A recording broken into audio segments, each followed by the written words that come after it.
Sempre que tem nós temos aqui a oportunidade de divulgar alguma coisa sobre a cultura, principalmente a cultura de Porto Velho, a gente faz questão de trazer a pessoa aqui, o artista, enfim, e bater um papo com ele. E dessa vez eu trago aqui com vocês o professor Júlio Carvalho. Júlio Carvalho lança o livro Um Olhar sobre o Urbanismo e Arquitetura de Porto Velho. Julgo da maior importância pelo seguinte, porque muita gente está falando aí, Porto Velho tem um edifício ali que é neo não sei o que, é pré-diluviano, tem um outro que diz que é... Enfim, é tanta bobagem que sai nessa história aí assim, e tanta gente que diz assim, não, eu sei o que estou falando, que a melhor coisa que a gente faz é chamar um arquiteto aqui, que conhece do assunto, para falar. Porto Velho tem uma arquitetura específica ou a gente tem uma soma de muitas coisas? Boa tarde, Júlio, prazer em recebê-lo. Boa tarde.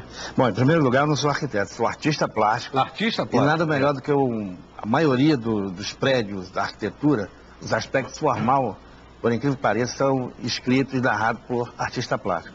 Exemplo, Manaus, como o Thiago de Mello, o Toninho Mesquita, que os livros dessa área são todos narrados por ele. Bom, a respeito de Porto Velho, as dúvidas que surgem são a respeito do estilo da arquitetura de Porto Velho. Esse livro que eu estou trazendo hoje para público, vai ser lançado agora 8 horas da noite hoje, ele trata especificamente dos estilos que foram encontrados, que eu encontrei na minha pesquisa, no período de 1903 a 1972, aqui na capital. Começando com a arquitetura industrial, que veio pela mão da Estrada de Ferro Madeira Mamoré, a arquitetura eclética, que foi trazida pelos portugueses aí no início da construção, a arquitetura, o Art Deco, que proliferou-se muito nos anos 50 e 60, né? No Brasil todo, né? Exatamente. E a forte migração que houve também do Nordeste, né? E do Sul do país para cá, como também a arquitetura eclética, que é a que mais proliferou, que existe até hoje.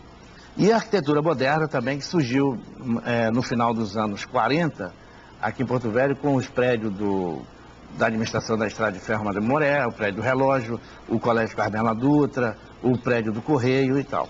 Então foram esses estilos que foram encontrados aqui. Então, esses são exatamente os estilos que existem aqui. Falar outro estilo que existe, não existe aqui em Porto Velho.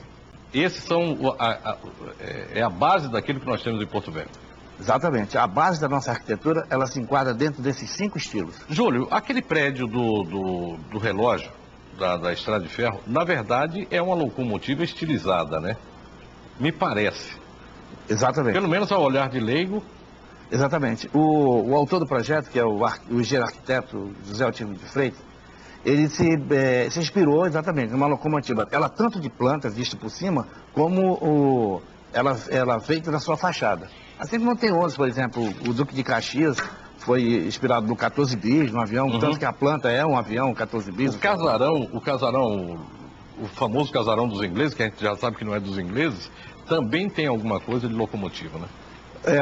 Daquela época era comum se usar muitos elementos que assemelhassem a uma determinada peça e fosse inserida nesse projeto da arquitetura.